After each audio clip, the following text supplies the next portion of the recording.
Assalamualaikum teman-teman, perkenalkan nama saya Dwi Rahma Putri, NIM 231020401, Prodi Tadris Biologi. Di sini saya akan menjelaskan tentang sistem saraf. Pertama, kita akan membahas tentang sistem saraf. Sistem yang satu ini sangat berperan penting karena sistem saraf ini tugasnya mengendalikan seluruh aktivitas di tubuh kita. Jadi sudah tidak diragukan lagi kalau perannya itu sangat besar dan penting bagi tubuh manusia. Simpelnya, sistem saraf ini merupakan sistem penerimaan dan pengelolaan informasi. Semua hal yang kita lihat, dengar, rasakan itu semua informasi yang masuk ke dalam tubuh kita akan diterima dan proses oleh sistem saraf ini. Nah, komponen dari sistem saraf ini terdiri dari sel saraf, kemudian sistem saraf pusat, dan sistem saraf tepi. Oke, yang pertama kita masuk ke sel saraf. Neuron atau sel saraf merupakan satuan kerja utama atau bagian dari sistem koordinasi yang berfungsi untuk aktivitas tubuh melalui rangsangan listrik secara cepat. Berdasarkan fungsinya, sel saraf ini dapat dibedakan menjadi tiga, yaitu yang pertama ada neuron sensorik. Neuron sensorik ini, dendritnya berhubungan dengan reseptor dan neuritnya berhubungan dengan dendrit neuron lain. Berfungsi untuk menghantarkan impuls dari reseptor ke pusat susunan saraf. Yang kedua ada neuron motorik. Neuron motorik ini, dendritnya berhubungan dengan neurit neuron lain dan neuritnya berhubungan dengan efektor atau alat tubuh pemberi tanggapan terhadap suatu rangsangan. Berfungsi untuk menghantarkan impuls motorik dari susunan saraf ke efektor. Dan yang ketiga ada neuron asosiasi. Neuron asosiasi ini penghubung antara neuron motorik dan sensorik. Nah, itulah tadi penjelasan tentang sel saraf. Kemudian komponen yang kedua adalah sistem saraf pusat. Nah, secara garis besar terdapat dua bagian dari sistem saraf pusat pada manusia. Dua bagian tersebut adalah otak dan sumsum tulang belakang. Yang pertama kita akan membahas tentang otak. Nah, otak adalah mesin pengendali utama dari segala fungsi tubuh seperti yang disebutkan di atas. Organ ini merupakan bagian dalam sistem saraf pusat manusia. Nah, jika saraf pusat merupakan pusat kontrol tubuh, maka otak ini adalah markas besarnya. Nah, jadi otak ini dibagi menjadi 4 bagian, yaitu yang pertama ada otak besar, kemudian otak tengah, otak kecil, dan sumsum lanjutan. Nah, yang pertama kita akan membahas tentang mengenai otak besar. Nah, otak besar ini merupakan bagian terbesar otak dengan permukaan berlipat-lipat. Diduga semakin banyak lipatannya, maka seseorang itu semakin cerdas. Nah, otak besar ini terdiri atas dua belahan, di mana dua belahan ini dihubungkan oleh sejumlah serabut saraf yang disebut korpus kalosum.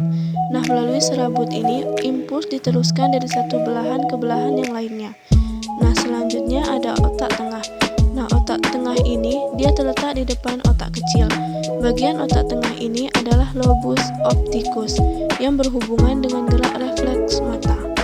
Pada dasarnya otak tengah terdapat kumpulan badan sel saraf yang berfungsi untuk mengontrol gerakan dan kedudukan tubuh. Selanjutnya ada otak kecil. Otak kecil ini terletak di depan sumsum lanjutan.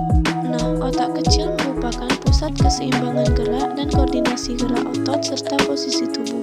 Nah, tepat di bawah otak kecil ini terdapat jembatan farol yang berfungsi menghantarkan impuls otot-otot bagian kiri dan kanan tubuh. Jembatan farol ini juga menghubungkan antara otak besar dan otak kecil. Selanjutnya ada sumsum lanjutan. Sumsum lanjutan ini dia disebut juga batang otak. Dia merupakan lanjutan otak yang menghubungkan antara otak dan sumsum tulang belakang.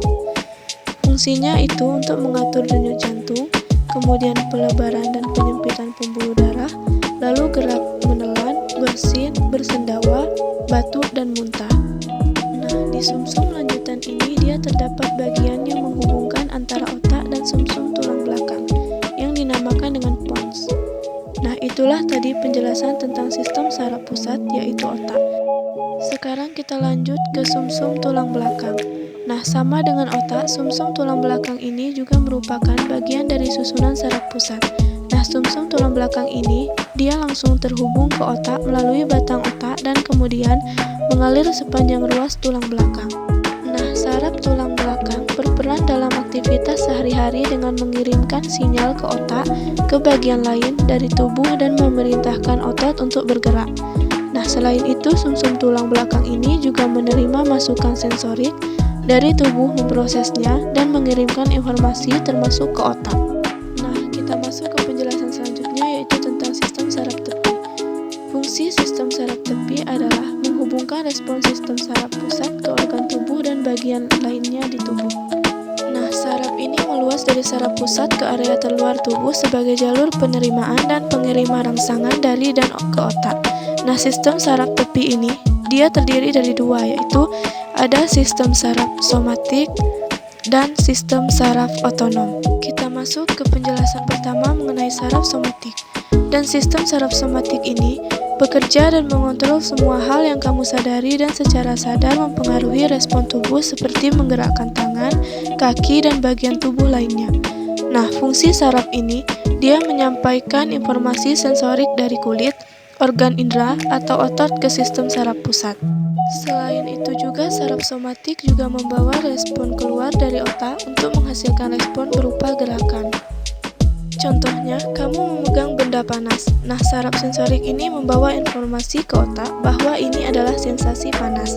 Nah, setelah itu saraf motorik akan membawa informasi ke otak, ke tangan untuk menghindar dengan menggerakkan, melepaskan, atau menarik tangan dari benda panas tadi. Nah, keseluruhan proses ini terjadi kurang lebih dalam waktu 1 detik.